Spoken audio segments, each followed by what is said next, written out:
नमस्कार, मैं हूं अभय कुमार। आप देख रहे हैं अपना खास कार्यक्रम बिहार समाचार। बिहार समाचार में खबरें, बिहार की बातें, बिहार की देश दुनिया की तमाम खबरें जिसे आपको जानना जरूरी है।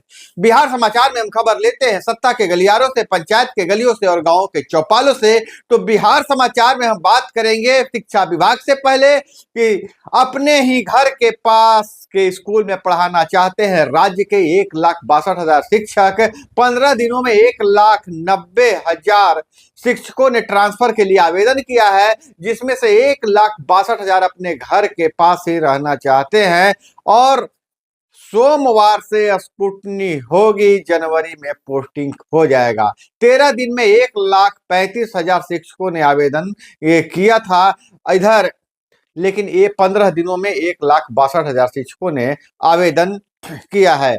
और इधर अगर हम बात करें पंचायती राज विभाग से, तो वेंडर सिस्टम खत्म करना चाहते हैं पंचायती राज के प्रतिनिधि। जनप्रतिनिधियों का कहना है कि वेंडर सिस्टम खत्म किया जाए। वेंडर ज्यादा लूट रहे हैं और बदनाम हो रहे हैं पंचायत के जनप्रतिनिधि, जिसे लेकर मुख्यमंत्री नीतीश कुमार से मिलेंगे पंचायत के जनप्रतिनिधि।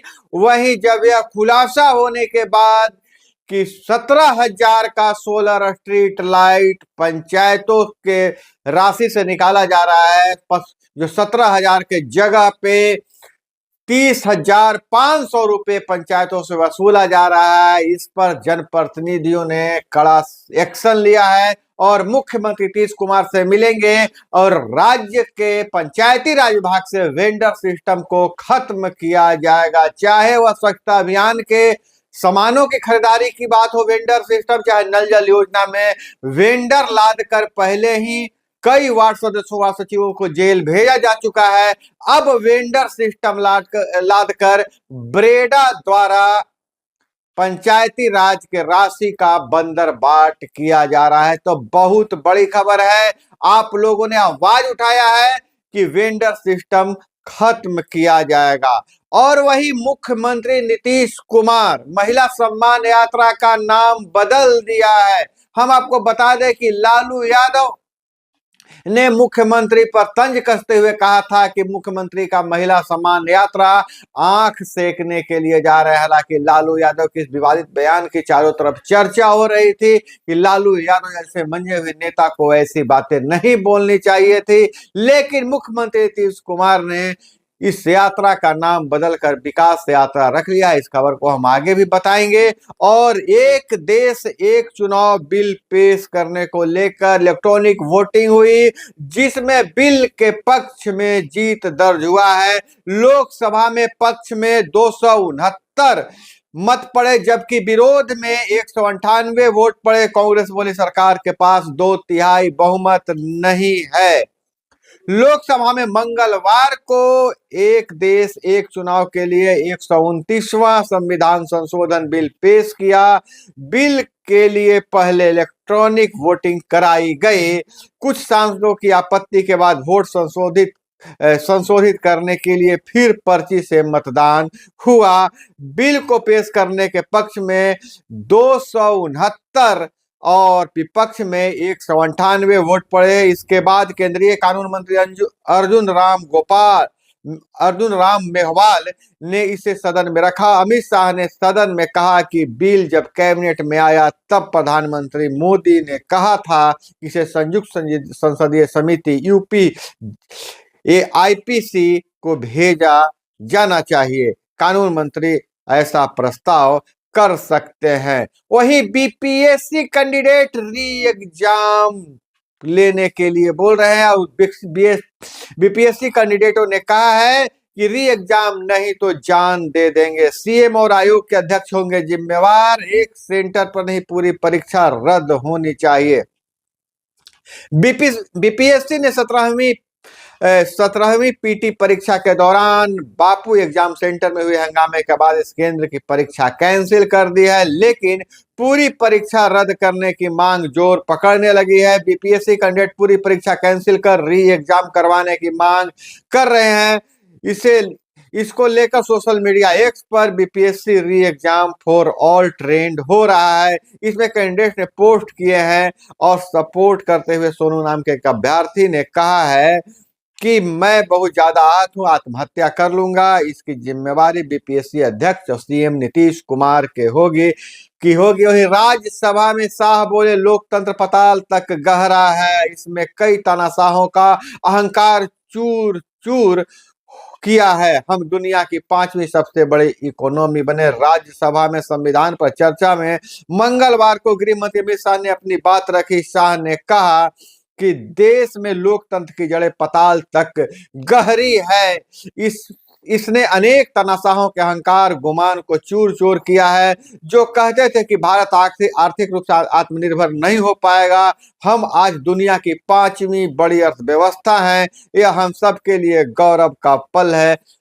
अमित शाह, गृह मंत्री अमित शाह ने कहा कि संविधान के दोनों सदनों में चर्चा हुई है, हमारे किशोरों के लिए, युवाओं के लिए आने वाले समय में सदन में बैठकर देश के भविष्य का फैसला करने वालों के लिए महत्वपूर्ण होगी। यह तय होगा कि जब जब जनता ने जिस पार्टी को शासन दिया है उसने संविधान का सम्मान किया है कि नहीं किया है। वही अब मुख्यमंत्री का चर्चित यात्रा महिला संवाद यात्रा नहीं बल्कि अब प्रगति यात्रा पर निकलेंगे सीएम नीतीश कुमार।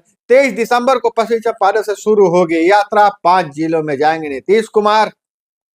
सीएम नीतीश कुमार महिला सम्मान यात्रा की जगह प्रगति यात्रा पर निकलेंगे। पहले फेज में 23 दिसंबर को शुरू होगी, जो 28 दिसंबर तक चलेगी और मुख्यमंत्री बेतिया से इस यात्रा का शुभारंभ करेंगे। पहले चरण की यात्रा में सीएम 5 जिलों में जाएंगे। 25 दिसंबर को क्रिसमस की छुट्टी के कारण यात्रा स्थगित रहेगी। और वहीं प्रियंका का चर्चित बैग पॉलिटिक्स, हम आपको बता दें कि इससे पहले प्रियंका गांधी ने फिलिस्तीन के सपोर्ट में बैग लेके संसद भवन पहुंची थी और जिसकी चारों ओर आलोचना हो रही थी कि फिलिस्तीन पर तो आपकी नजर है, लेकिन बांग्लादेश में हिंदुओं और ईसाइयों पर जो अत्याचार हो रहा है उस पर आपकी नजर नहीं है। प्रियंका गांधी ने कहा था कि कोई कट्टरपंथी तय नहीं करेगा कि मैं क्या पहनूं। आज उसकी भरपाई करते हुए प्रियंका गांधी ने, कांग्रेस नेत्री प्रियंका गांधी बांग्लादेश में अल्पसंख्यकों के सपोर्ट में लिखे स्लोगन के बैग के साथ सदन पहुंची और उसी स्थान पर उसी पोज में फोटो खिंचवाया है। फोटो वायरल हो रहा है। इसे लोग प्रियंका गांधी का मास्टर स्ट्रोक बता रहे हैं। और वही 1,62,167 शिक्षकों को एक ही आधार पर चाहिए ट्रांसफर। शिक्षा विभाग ने जारी किया है आंकड़ा, जो आंकड़ा जारी किया है कि एक ही आधार पर उनको ट्रांसफर चाहिए, जो उनके घर के पास विद्यालय रहे।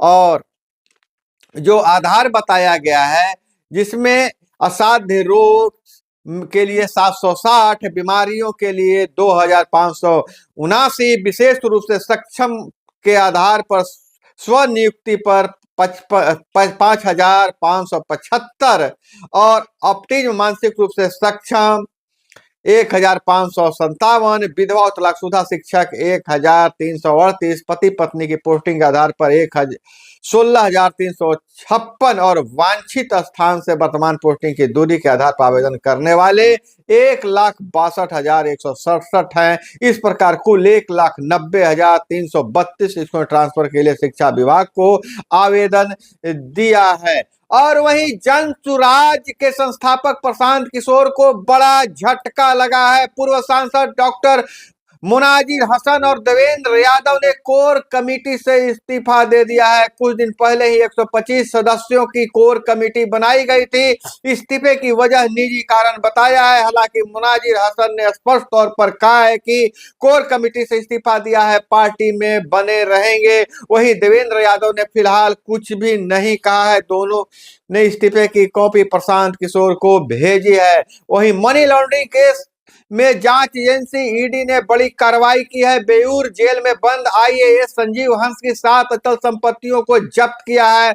इसकी अनुमानित कीमत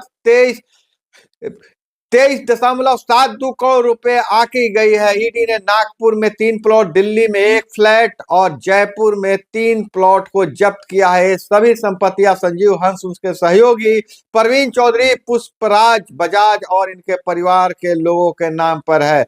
बिहार लोक सेवा आयोग के तीसरे चरण कि शिक्षक भर्ती परीक्षा TRE-3 की में कक्षा 9वीं और 10वीं का रिजल्ट जारी कर दिया है।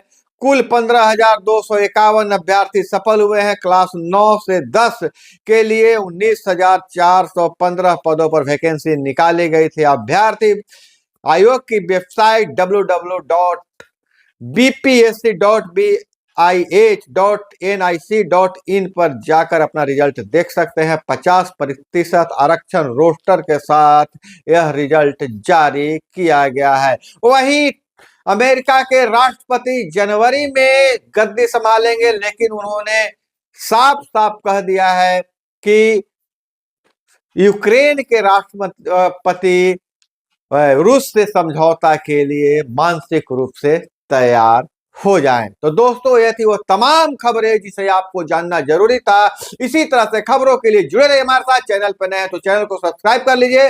वीडियो पसंद आए तो लाइक जरूर कीजिएगा। मिलते हैं अगले वीडियो में। जय हिंद, वंदे मातरम।